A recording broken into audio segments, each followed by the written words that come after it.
then having to serve a lot of different roles: wife, mother, daughter, sister, colleague, boss, mentor. There are all these different roles that we all play. And we as women, and I wrote about this in the Superwoman RX, each of us individually kind of hold up at least 20 to 30 people, whether we realize it or not. And so that's another reason why what we're doing is so important, because I think women have to understand that when our ship goes down, we never sink alone. We're usually carrying a lot of other folks along the way with us. So I think that the role of us as women and our role in family, our role in community is a really critical one and ultimately builds society. So I couldn't be more excited about being here and talking about all of this. I'm going to repeat that.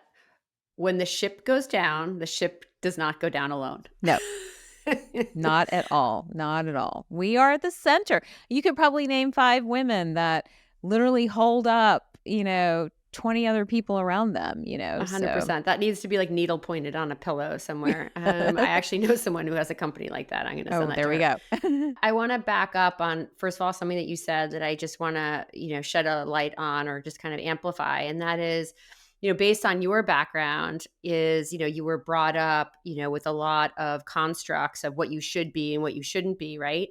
And that's another thing I think is really interesting during this time, this kind of transition into midlife and settling into midlife is almost this letting go, right? Of who you Definitely. were, for some, the thoughts and beliefs that you've carried for so long. And it's an opportunity to not just reinvent, because I'm not saying that anybody needs to kind of let go of who they were, but it's kind of evolve and take the things that are most important to them and really continue to nurture those pieces and maybe give oneself enough grace to let go of things that have not been serving you, right, in the past. I think there's an armor that we as women are taught to wear, right? We are supposed to be the good daughter, the good mother, the dutiful wife. There's this armor, right? That we walk into the early years, through our 20s, I think, trying, at least the majority of us, I think, are trying to fit into this like script of sorts, whether that script is written from an Eastern perspective or a Western perspective, but there's definitely a script, right? And I think a lot of what midlife is about, and a lot of what we'll be talking about, is how you start to shed that armor to get to who you really are. And a lot of the fracturing that happens at different levels is because that armor never really suited you. And so I think it's important, to understand that transitioning through your 20s and 30s into your 40s and 50s is a lot about kind of reintroducing yourself to you. Who are you after you've sort of played out all these different roles? I would say that the armor that I wore for so many years, I had to wear, right? Because I had to survive. I came from, a pretty topsy-turvy background. My parents were divorced. My father was an alcoholic. My mother suffered from, varying degrees of depression. I'm very functioning, but she also got breast cancer when I was a teenager. And so there was like just a lot of independence that I had to wear and self what's the word, like when you just have to survive, it's like Yeah. survivor instinct. And Survivor mode. Yeah. so that armor that led me through kind of my 20s and well into my 30s was important at the time. Along with, let's be honest, right? There are so many of us that buy into this recipe. I call it like the gold standard of like, you believe that there are these gold medals in heaven waiting for you. Like, I'm going to get a gold medal for natural childbirth. I'm going to get a Yeah. gold medal for breastfeeding. I'm going to get a So gold medal for even true. getting married, Oh right? my I'm God, going I've to got get a stories gold on medal that. for Yeah. going to True. college, Yeah. and my message to so many women is that there are no gold medals. Okay. They're not standing at the pearly gates and they're not handing them out. And that is to your point about, as we settle into midlife, we have all of a sudden these moments of reflection where I think that becomes more apparent. And so we're able to shed the armor. But it's a process. And I It think you is. see it Yeah. in women. I've seen it through all the conversations that I've had through the Midlife Truth Project. What are you seeing in your patients and how they're navigating this transition? I think women honestly are suffering. I don't know how else to say it. I think that because of the lack of conversation around it at an early age, right? I know we've had a push recently into menopause, but I feel like these conversations need to be happening in your 30s really to prepare you for what's coming next. I think people get surprised. And then when they get surprised, they get desperate. Suddenly it's the brain fog, it's the weight gain, it's a hot flash or a night sweat, it's the inability to get pregnant. It's the inability to sleep. It's the lack of desire to have sex. Like, depending on the patient and the woman, the story may change, right? It's always individualized.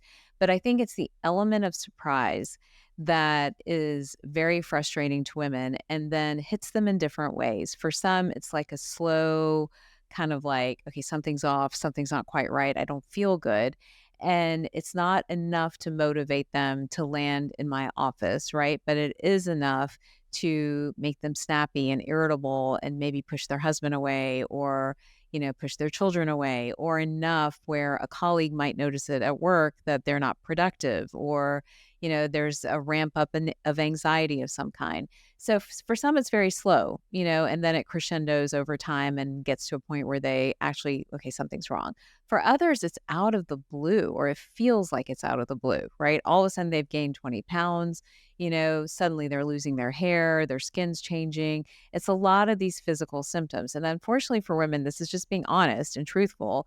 I feel like it catches our attention when it's attached to our physical looks Mm, first. When we mm, lose hair, our mhm, skin mhm, changes, we mhm. get the belly, we Fair. gain weight. And then, secondly, when it impacts our mental health and maybe our emotional health. And lastly, our relationships. And some of that order we need to change, right? Because what's happening, if you look at divorce rates and you know, some of what's going out there, in society and culture, you'll see the timing of these physical changes correlate to the timing of divorce, right? Like of the escalation of divorce, which is happening usually in that year 15 to 18 for a lot of marriages. And those are two partners going through physical and chemical changes while also maybe shedding their armor of whatever, however they started on their roads, and finding themselves in very different places from each other or creating tension in a relationship, which, if each had more understanding of the other, maybe that gap or maybe that sort of divide would not have been there to begin with. So I think that, it hits women in so many different ways.